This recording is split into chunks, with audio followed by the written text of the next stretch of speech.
Rafael Diaz face à Flynn, attention, avec une première possibilité pour faire la différence, c'est pas terminé. Et la rondelle qui termine au fond du but, 1-0 pour la formation zougoise. Zender, Yannick pour son deuxième de l'exercice. On vous parlait de ce quatrième bloc, eh bien c'est lui qui fait la différence avec un gros travail de Diaz derrière le but. Et puis cette rondelle qui revient devant le filet de Rachovina. Ngoy est un tout petit peu court pour s'interposer face au numéro 12. On va revoir, là il y a un défenseur qui a été aspiré derrière le but. Facture là pour le gardien Rachovina, attention à la talon, 2-0 pour Zoug. On le sentait arriver gros comme une maison. Double chance coup sur coup pour les Zougois de Dan Tagnes. C'est à la talon d'un tir précis du poignet qui mystifie le gardien Rachovina.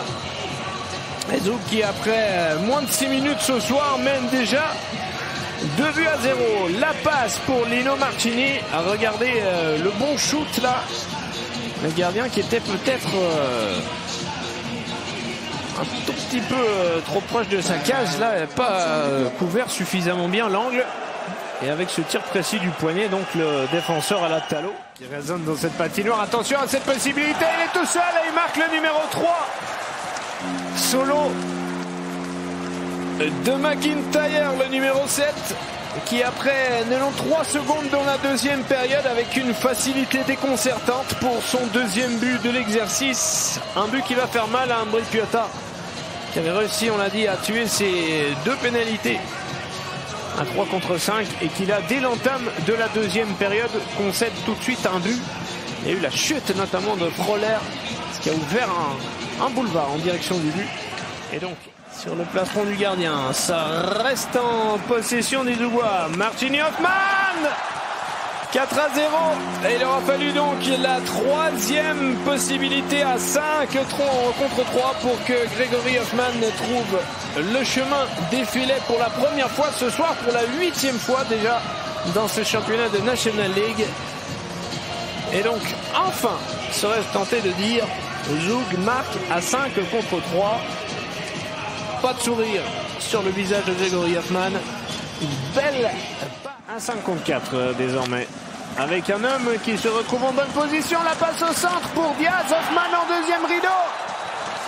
Et le voici, le doublé pour Grégory Hoffman qui a été frustré il y a de cela quelques petites secondes avec une intervention de toute beauté du gardien Rachovina, mais qui cette fois-ci, suite à une accélération du capitaine Rafael Diaz dans l'axe, c'est bien Hoffman pour son deuxième but de la soirée, son 9e de la saison.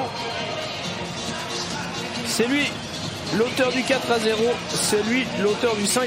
On voit que les Tessinois, les 4 joueurs sont juste devant le gardien, mais personne ne parvient à contenir Grégory.